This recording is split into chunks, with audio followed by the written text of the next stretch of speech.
Hello everyone, and welcome to the Lovely Little Melodies YouTube channel.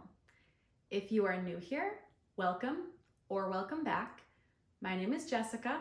I'm a board certified music therapist and the founder, owner, and director of Lovely Little Melodies.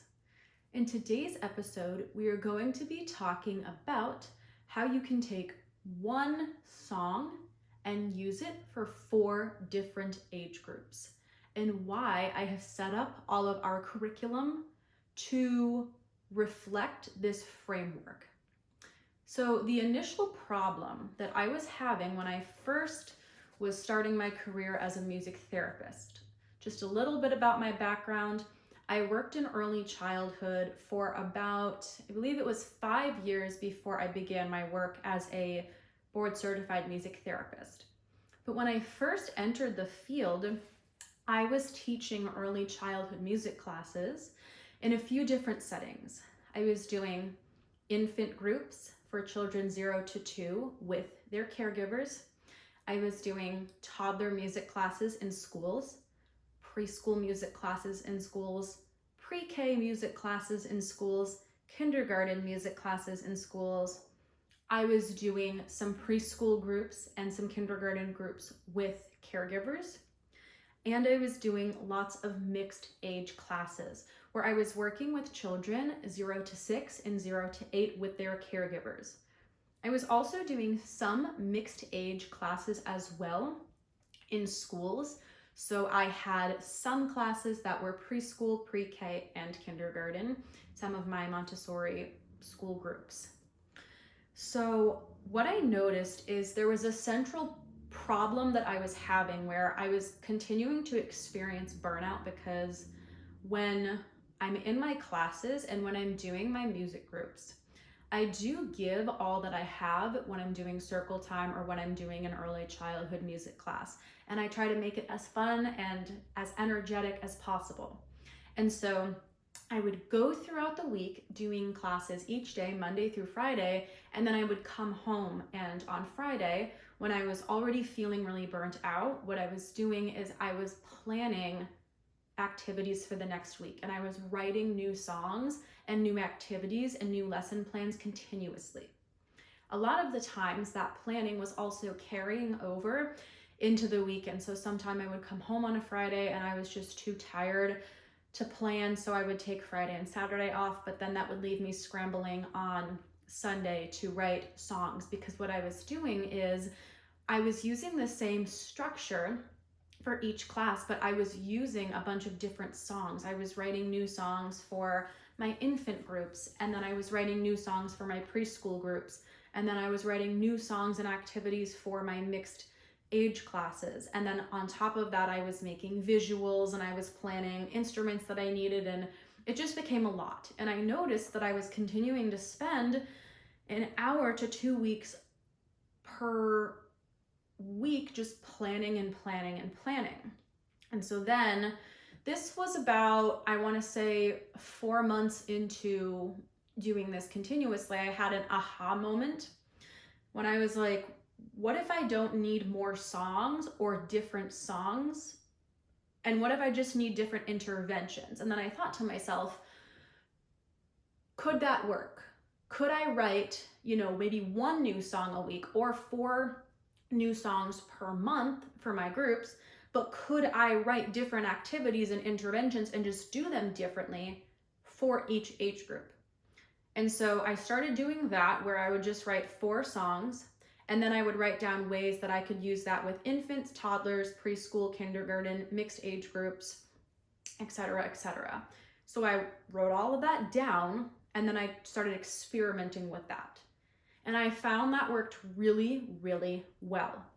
So that helped a lot of the burnout that I was having, where I was always needing to write new songs or write new activities. And instead I was writing, 4 songs a month, taking maybe 30 minutes to do that, and then taking 30 minutes to write down some ways that it could be useful with each age group, and then experimenting that within my classes.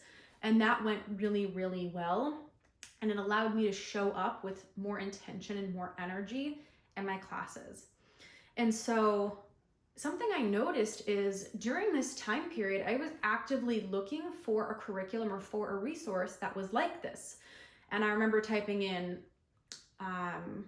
infant through kindergarten, music curriculum, same songs, different activities. And I wasn't finding something quite like what I needed for the setting that I was in. I was doing music classes, I was doing playgroups, I was doing circle times, I was wearing a lot of hats, and I needed something very, very specific. And so then I thought to myself, from my time when I was working in early childhood, I remembered that a lot of teachers have an infant toddler certification or a preschool kindergarten certification. And I even remember a lot of my coworkers had infant, toddler, preschool, and kindergarten certifications. And then I thought to myself, going beyond my struggles as a music therapist, what about classroom teachers that are working in daycares and working in early learning centers that are floating between infant and toddler rooms, and they're not feeling confident using music already, and now they're having to do music for infants, do circle time there, and then the next day maybe they're subbing in the toddler room. Are they learning new songs, or are they feeling confident in the activities that they're doing? And so then I started writing curriculum for Lovely Little Melodies, and I applied the way I was writing curriculum for my classes when I was working in all of these different settings. And I started taking one song and writing interventions and ways to use it for infants, toddlers, preschoolers, and kindergarteners. Because there are so many professionals that work with multiple different age groups, and maybe you don't have time or energy, or you're not feeling musical, right? Why learn all of these new songs to do them with different age groups when you could just learn the same core songs? You know the song, you know the melody, you know the lyrics, and now you're just changing the structure of it.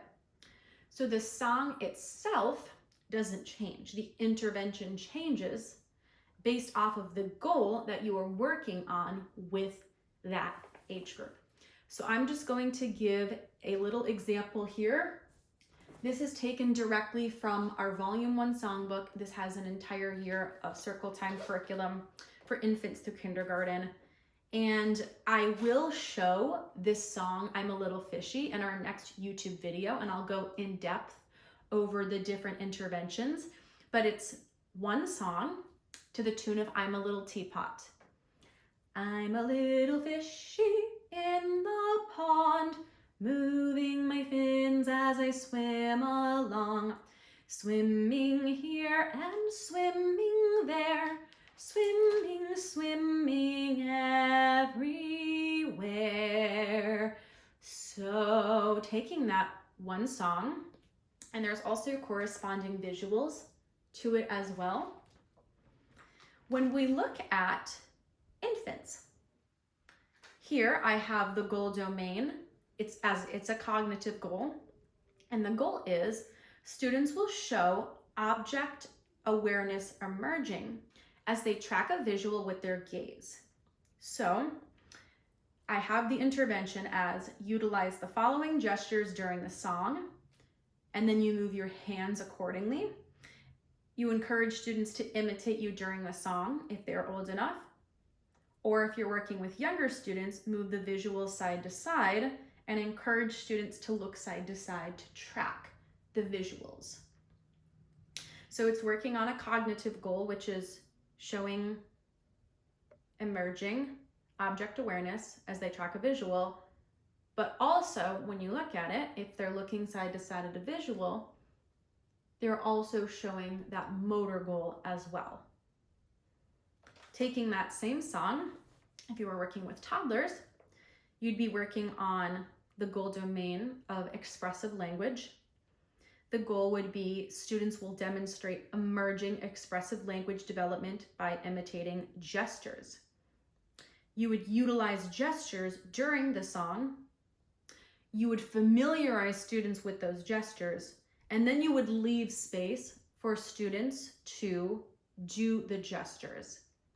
So like I said, make sure to tune into the next YouTube video because I will be going over in depth how I would do this with 4 different age groups. I'm just showing for the purpose of this video what these look like in writing. For preschool and kindergarten, we're working on a social emotional goal where students will demonstrate peer collaboration as they work together with peers to make choices in a small group.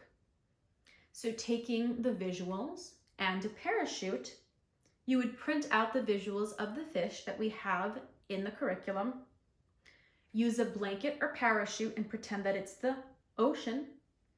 You'd throw each fish in the ocean, each visual. You would sing the song, encourage children to shake the activity, but then you would have children shake the parachute in different ways. Should we shake it side to side or should we shake it up and down? Up and down. And now they're participating with their peers in a group activity. If you are working with kindergarteners, you're also working on a social emotional goal where students will demonstrate collaboration with peers by taking turns within a small group activity. And so the song is a bit different in the sense that you're doing a similar activity to where you're throwing the visuals in the middle of the ocean, but you're allowing children to make choices on how they should shake it. So should we shake it side to side or should we shake it up and down? And then you would have them make choices.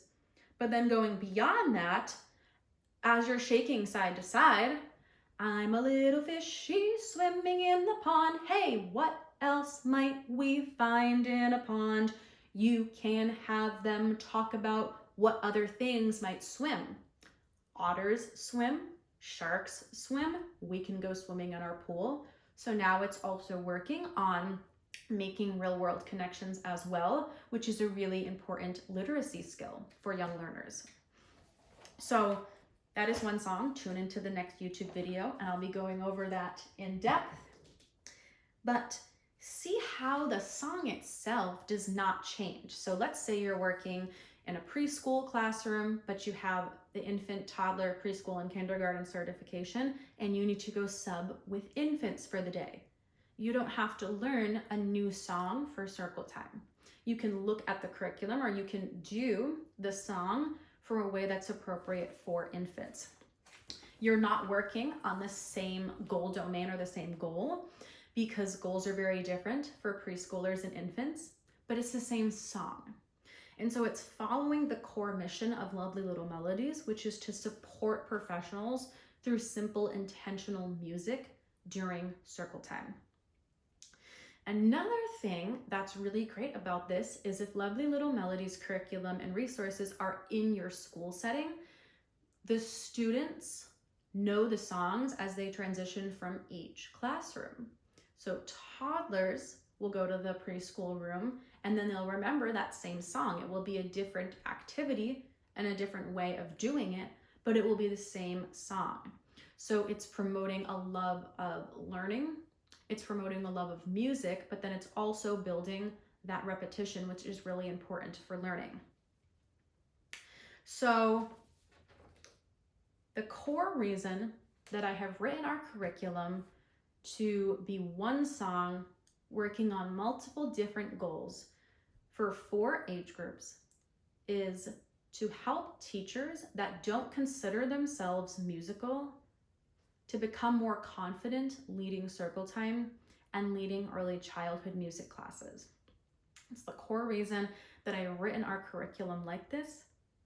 And another way I've written it like this is because, another reason I have written our curriculum like this is because I knew that there were professionals working with multiple different ages that probably were looking for a way to structure things with a little bit more intention and less burnout by bringing your prep home all the time or on the weekends.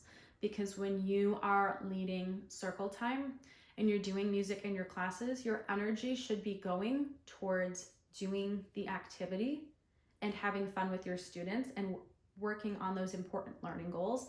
And it shouldn't go to, spending all of your time on a Sunday looking up songs and planning interventions and things like that. So if you have enjoyed this video, please make sure to give it a like, make sure you are subscribed to our channel, and we have some very exciting news. The Lovely Little Melodies Annual Access Library will include access to all Lovely Little Melodies resources. It will be your resource hub for Circle Time curriculum. It will have all of our Circle Time curriculum within it. It will have all of our songs. There's over 206 lead sheets, lyric sheets, visuals. It will also include access to all of our professional development courses. There are over 8 hours of professional development courses in the course, 8 hours of professional development courses within it. And you will also receive a monthly coaching call with a board certified music therapist, myself, and sometimes I will bring a colleague on the call as well.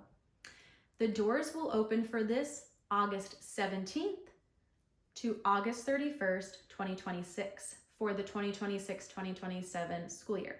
Something very important to note is that enrollment will only happen one time per year. This way we are able to get to know all of our clients within our community, develop a really deep relationship with them, and support them throughout the entire school year. So if you miss enrollment this year, you will need to wait until 2027 to enroll for the next year.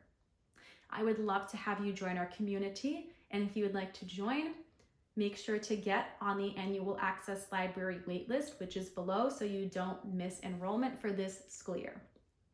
Thank you so very much for being here. I hope that this video was helpful. Have a musical, magical day, and I will see you next time.